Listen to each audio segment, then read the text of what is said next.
message du Dr Chikwe, directeur régional par intérim de l'OMS pour la région Afrique, relative à la Journée mondiale de la santé 2025. Cette année, la Journée mondiale de la santé est placée sous le thème « Des débuts sains, un avenir plein d'espoir ». Un rappel solennel de notre responsabilité collective de mettre fin au décès maternel et néonatal évitable et de donner la priorité à la santé et au bien-être à long terme des femmes et des enfants. Malgré les progrès réalisés au cours des dernières décennies, la mortalité maternelle et néonatale reste un problème majeur. Près de 300 000 femmes meurent chaque année dans le monde pour des raisons liées à la grossesse ou à l'accouchement. En outre, 2,3 millions de bébés meurent au cours du premier mois de leur vie et 1,9 million sont morts-nés. Des pertes qui se concentrent dans les pays à faible revenu et les environnements fragiles, principalement dans la région africaine de l'OMS. Dans notre région, 20 mères et 120 nouveau-nés meurent chaque heure, soit un total de 178 000 décès maternels et 1 million de décès de nouveau-nés par an. Toutes les 7 secondes, quelque part dans le monde, une femme ou un enfant meurt d'une mort évitable. Il ne s'agit pas de simples chiffres, mais de véritables vies perdues, de familles brisées et d'avenir écourtés. De nouvelles données publiées aujourd'hui montrent qu'un nombre alarmant de pays, 4 sur 5, n'atteindront pas les objectifs mondiaux en matière de survie maternelle d'ici l'an 2030. 65 pays n'atteindront pas les objectifs de réduction des décès de nouveau-nés et 60 pays, dont la majorité se trouve dans la région africaine, ne sont pas sur la bonne voie pour atteindre les objectifs de réduction de la mortalité infantile.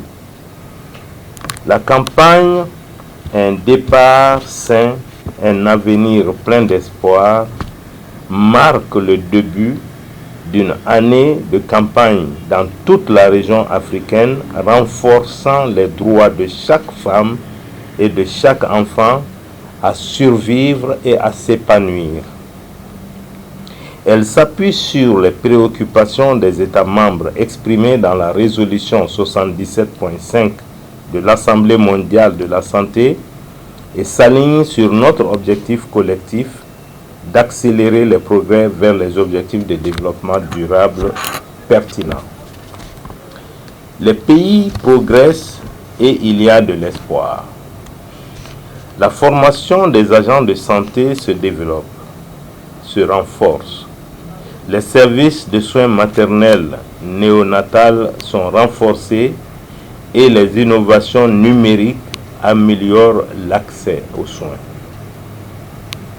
En Sierra Leone, une initiative gouvernementale soutenue par l'OMS a permis de réaliser des progrès considérables en modernisant les installations, en formant du personnel qualifié et en investissant dans les déterminants sociaux de la santé, offrant ainsi un modèle précieux pour d'autres pays. Pourtant, de profondes difficultés persistent. Système de santé sous-financé, lacunes dans les infrastructures, pénurie de personnel de santé, conflits, situations d'urgence et chocs liés au climat. Lorsque les services sont perturbés, ce sont les femmes et les enfants qui sont les plus touchés. Cet accent est plus vital que jamais, d'autant plus que les réductions de l'aide mondiale à la santé et au développement menacent un système de soutien essentiel pour des millions de personnes. De nombreux programmes fournissant des services de santé essentiels ont déjà été interrompus, tandis que la recherche médicale ciblant les femmes enceintes, les mères allaitantes et les enfants est également touchée. Ces perturbations exposent les plus vulnérables à un risque encore plus grand et menacent de réduire à néant les années de progrès durement acquis. L'OMS dans la région africaine lance 2 rapports sur la mortalité maternelle et néonatale évitable qui fournissent aux décideurs des informations et des stratégies fondées sur des données probantes, et ces rapports soulignent le besoin urgent d'investissements ciblés et de collaboration multisectorielle. Nous devons le faire. Investir dans les services de santé maternelle et néonatale à fort impact, soins prénatals, assistance qualifiée à l'accouchement, obstétrique d'urgence et soins postnatals. Élargir l'accès équitable à des soins de qualité, en particulier dans les zones difficiles d'accès et touchées par une crise. Promulguer et faire respecter des lois qui protègent les droits des femmes et des enfants en matière de santé, y compris la protection de la maternité et l'accès aux services de santé sexuelle et génétique. S'attaquer aux facteurs sociaux et économiques sous-jacents qui sont à l'origine des inégalités.